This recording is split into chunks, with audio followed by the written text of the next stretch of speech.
আসসালামু আলাইকুম। প্রিয় হাটপাড়বাসী, আমাদের হাটপাড় পাটোয়ারি বাড়ির মকবুল ভাই উনি মৃত্যুর সাথে পাঞ্জা লড়ছেন এবং অনেক অসুস্থ। আল্লাহ তাআলা ওনাকে ইমানের সাথে মৃত্যু দান করুক, সবাই দোয়া করবেন। এবং ওনার কোনো উনি কোনো বিয়ে করেন নাই এবং ওনার কোনো সন্তানাদি নাই। ওনার একজন বুড়ো মা আছেন। এই অবস্থায় উনি অনেক অসুস্থ। আপনারা সবাই তার জন্য দোয়া করবেন এবং গ্রামে যারা আছেন তারা ওনাকে দেখতে আসবেন আর তাকে একটু দোয়া করবেন। অবশ্যই তার খোঁজ খবর নেবেন, যাতে করে আমরা অসহায়ের পাশে আছি এই জিনিসটি মুখে যেমন বলি, আসলে আমাদের কাজের সাথে এটা মিল রাখতে হবে। এবং এই মানুষগুলো হচ্ছে আমাদের গ্রামের সবচেয়ে অসহায় মানুষ।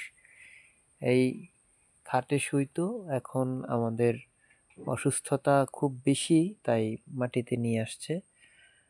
অবশ্যই উনি খুব জোরে জোরে নিঃশ্বাস নিচ্ছেন, চোখগুলো এখন আর লড়ছেন না। আল্লাহ তাআলা ওনাকে কতক্ষণ রাখছে বলা যায় না, তবে সবাই দোয়া করবেন আল্লাহ যেন তাকে ইমানের সাথে কালিমার সাথে মৃত্যু দান করেন। এবং ওনার মা পাশেই বসে আছেন, উনিও খুব চিন্তিত। ওনার শেষ একটি মাত্র ছেলে আছে, আর 3টি ছেলেই মারা গেছে। তো এই মা তার সন্তানের পাশে বসে আছে। মৃত্যু, তার 3টি সন্তান মারা গেছে, দেখে নাই। তার একটাই শখ, যাতে তার এই সন্তানের মৃত্যু সে দেখতে পারে। উনি অনেক বৃদ্ধ, আমরা সবসময় ওনাকে দেখি। তো উনি এবং ওনার সন্তান এই দুজন আমাদের গ্রামের বরাবরই অসহায় মানুষ।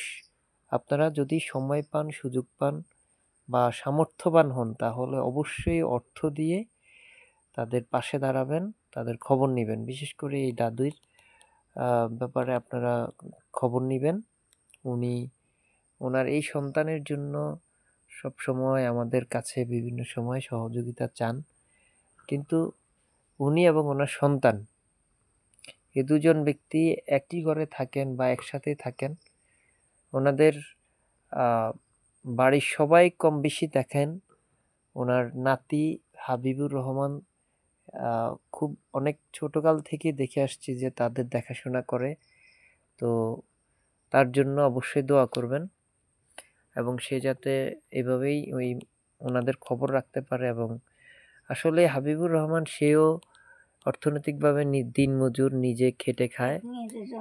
এই দুটো মানুষকেই তার অর্থনৈতিকভাবে সে যতটুকু পারে দেখে রাখে। এখন রাত প্রায় 12টা, হাবিব একা এই মা সহ বসে আছেন। তো আপনারা অবশ্যই সময় পেলে দেখে যাবেন এবং ওনাকে যতটুকু সম্ভব আপনাদের সামর্থ্য অনুযায়ী সহযোগিতা করবেন, এটাই আশা করছি। সবাইকে ধন্যবাদ। আসসালামু আলাইকুম।